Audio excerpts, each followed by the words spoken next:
RFID skimming is the art of stealing from you without ever laying a finger on you. No malware, no phishing email, no dramatic hack. Just a quiet signal brushing against your pocket while you think you're just moving through your day. Imagine this. You're in an airport, shuffling forward in a long security line. Your phone in one hand, your boarding pass in the other, your wallet in your pocket. Someone stands a little too close behind you, holding what looks like a tablet bag. You step forward. They step forward. A hidden reader in that bag reaches out, feels the contactless card in your pocket, and copies the data it needs to impersonate a tap. You never open your wallet, you never tap anything, but later your card is used on the other side of the city while you're still in the air. From there, a few small charges can become a pattern can become profiling, and profiling can become identity theft tied to every movement you make.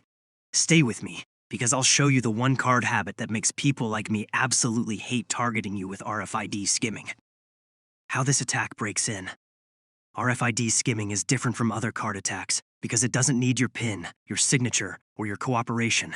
It targets the radio signal your card emits just to make your life easier. That's the part I'm interested in. Contactless cards and some phones use radio frequency identification so terminals can talk to them at close range. They broadcast just enough to say, "I'm here and I'm ready to pay." Now take that same idea out of a shop and into the street. Picture a crowded subway car at rush hour. People packed together, bags pressed against coats, wallets in back pockets. An attacker walks through with a reader hidden in a backpack or jacket. Every time they drift within a few centimeters of a card, the reader quietly interrogates it, trying to capture payment details or enough information to replay a transaction later. Sometimes they use high-gain antennas to extend that distance, just enough to make it look like they're not even close. The systems being abused aren't broken. They're doing exactly what they were built to do, respond when a reader reaches out. The difference is that this reader doesn't belong to a cashier. It belongs to someone mapping card numbers, expiry dates, and transaction capabilities like a pickpocket who never has to touch you. The twist is almost elegant. The more people rely on fast, contactless payments, the more ambient card signals there are in the air, waiting for the wrong device to listen. What attackers do once they're inside. Once an attacker captures a usable read from your card, they treat it like a key with limited, but very real power. They might not be able to drain your entire account, but they can start with low-value purchases that slip under most people's radar. They clone the card data onto a blank, then test it on small contactless terminals, vending machines, ticket kiosks, cheap retail points of sale. If the transaction works, they repeat it in different locations to avoid obvious patterns. Meanwhile, they're building a profile. What bank issued the card, which network it runs on, whether it's tied to transit, loyalty, or access systems. In some setups, those same signals can be used to track movement.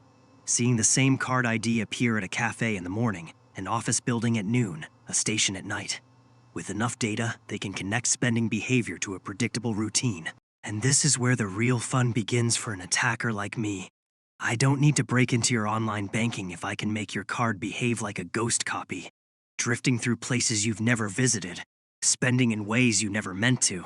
Sometimes we'll combine RFID skimming with other attacks, pairing card data with leaked personal information to impersonate you more convincingly with support staff or merchants.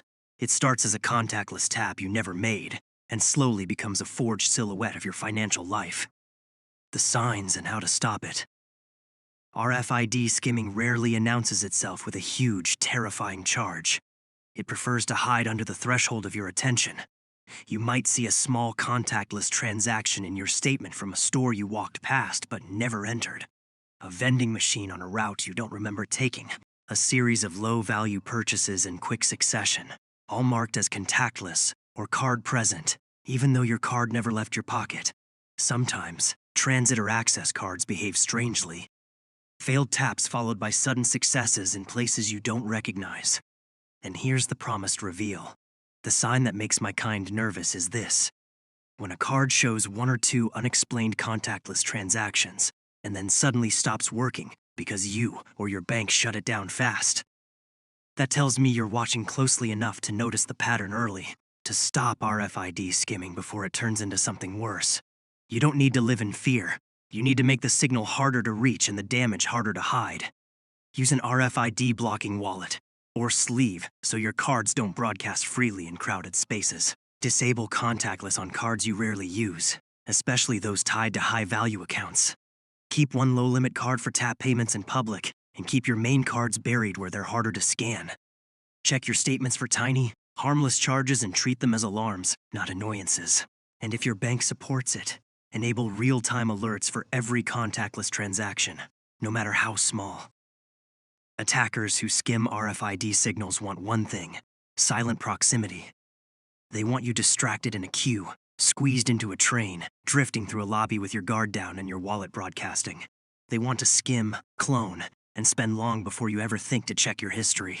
But when you cage the signal, separate your cards, and treat unexplained small charges as sirens instead of background noise, you turn their easiest work into wasted effort. Let them move through crowds with their hidden readers and hungry antennae. All they'll find when they brush past you is a quiet, empty channel that refuses to answer back. Stay aware, stay protected, and I will see you in the next video.